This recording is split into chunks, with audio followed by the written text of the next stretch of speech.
affaire à un intellectuel qui ne peut pas se réduire à raconter de telles inepties sur un plateau.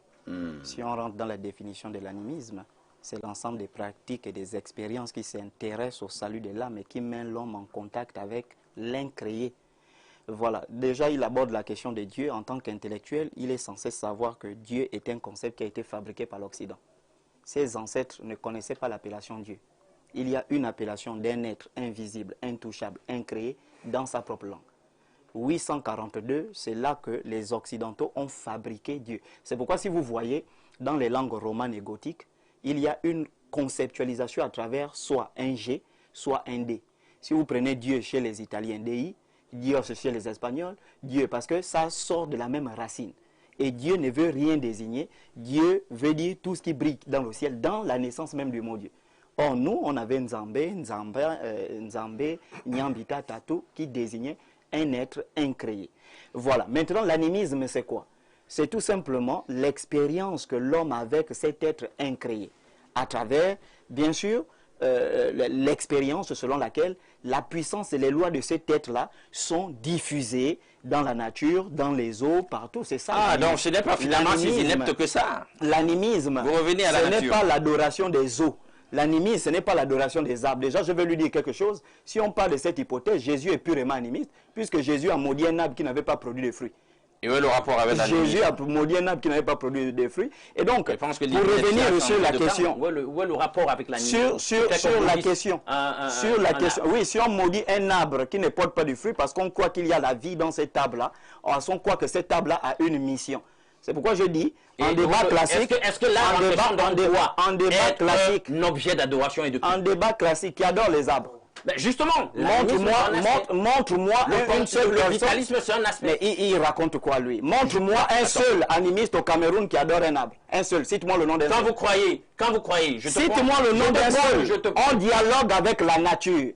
On dialogue avec les arbres. On dialogue avec les eaux parce que il y a de la vie, il y a des entités. C'est ça. Non, pas Dieu. Des entités dans des arbres. Il y a des entités dans des eaux. Et le Créateur a placé ces entités partout dans les eaux, partout dans les forêts, partout. Oui, j'en arrive. Vous êtes animiste. Est-ce que vous croyez en Dieu? Je termine. Est-ce que vous croyez en Dieu? Pasteur, c'est quoi Dieu? Oh là là. Répondez. Est-ce qu'on peut lire le dictionnaire pour trouver? Non, oh là là. Vous êtes en train de déranger. Il a posé une question au pasteur qui répond. C'est quoi Dieu? Je n'aime pas ce type d'ironie. C'est-à-dire que ça veut dire qu'il ne croit même pas au pasteur que je suis. Non, mais je ne crois pas. Suivez. Il n'a pas dit. Je pense que nous sommes sur un plateau sérieux. Quand je lui pose une question, est-ce que vous croyez en Dieu, oui ou non? Lui me demande c'est quoi Dieu. Il ne demande pas que c'est qui Dieu. Il demande c'est quoi Dieu. Ça c'est une insulte à l'endroit de Dieu. Et je suis très gêné sur ce plateau d'avoir quelqu'un en face qui refuse carrément de croire en Dieu. C'est-à-dire que je suis très gêné. C'est-à-dire qu'il a insulté Dieu et je pense qu'il aura des comptes à rendre. C'est pas une malédiction.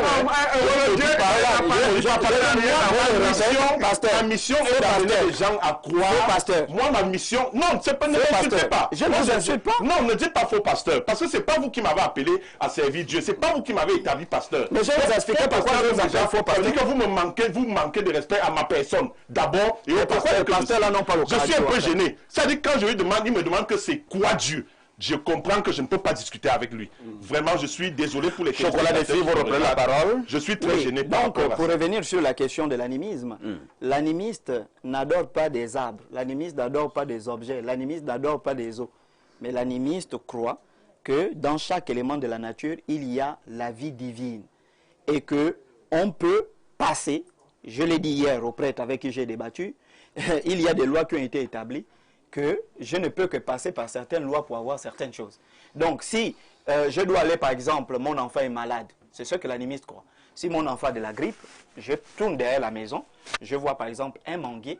J'espère qu'on se fait comprendre. Tout à fait. Je crois que dans ce manguier-là, il y a une âme végétale. Voilà, qui a été placée par l'incréé. Je viens, je parle au manguier. Manguier, je vais prendre un peu de ton écorce pour aller soigner ma fille.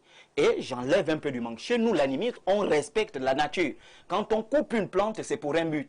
Quand on prend une écorce, c'est pour un but. Et on s'excuse auprès de la plante. On s'excuse auprès des... On parle à la nature parce que nous avons reçu ce pouvoir. Mais pourquoi vous allez la nature, les choses n'ont pas de conscience. Alors pourquoi s'il vous plaît, Alendo. Il parle de la philosophie. C'est un plateau sérieux et c'est la première fois que vous l'avez on va parler de des contre-vérités pareilles. Pourquoi on traite de faux pasteurs? Parce que le mot pasteur, à Jérusalem, les pasteurs, ceux qui étaient appelés des pasteurs, c'est ceux qui élevaient les moutons, les bœufs. Ce sont eux les pasteurs, les vrais pasteurs. Tous ceux qui sont dans... Et je vous dis, c'est pas rire. Écoutez, les vrais pasteurs sont les gens qui élèvent les bœufs, les moutons, tout ça. Ce sont eux qu'on appelle les pasteurs. Et ils élèvent ces bœufs pourquoi? Pour deux choses. Prendre la laine de ces bœufs-là. Vous avez vu ça, c'est écrit. Parce que je sais que ceux qui élèvent les bœufs, les moutons et tout ça, c'est là qu'il y a des problèmes avec les métaphores. Suivez, j'arrive, non? Laissez-moi parler, parce que... Oui. Donc, on enlève les moutons, là. On enlève leur peau pour fabriquer soit des habits, soit quand on n'en a plus besoin, on tue ces moutons-là. On se nourrit de ça. Voici l'objectif des pasteurs. Maintenant, les deuxième catégorie, les vrais, c'est ceux qui élèvent les moutons là, ceux qui font l'agriculture, les pasteurs. Les deuxièmes qu'on retrouve dans les églises sont des commerçants, des boutiquiers.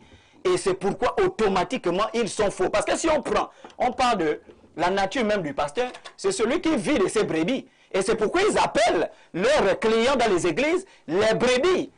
Est-ce que vous voyez? Et même Jésus n'a jamais laissé de pasteur. Si vous lisez Éphésiens chapitre 4, l'Éphésiens chapitre 4, il est écrit, étant monté au ciel, Dieu a fait des dons aux hommes, des uns comme, pas des pasteurs. Ils sont comme, ils ne sont pas des pasteurs. Donc lui, il est faux. C'est terminé, hein. Nous n'avons plus de temps.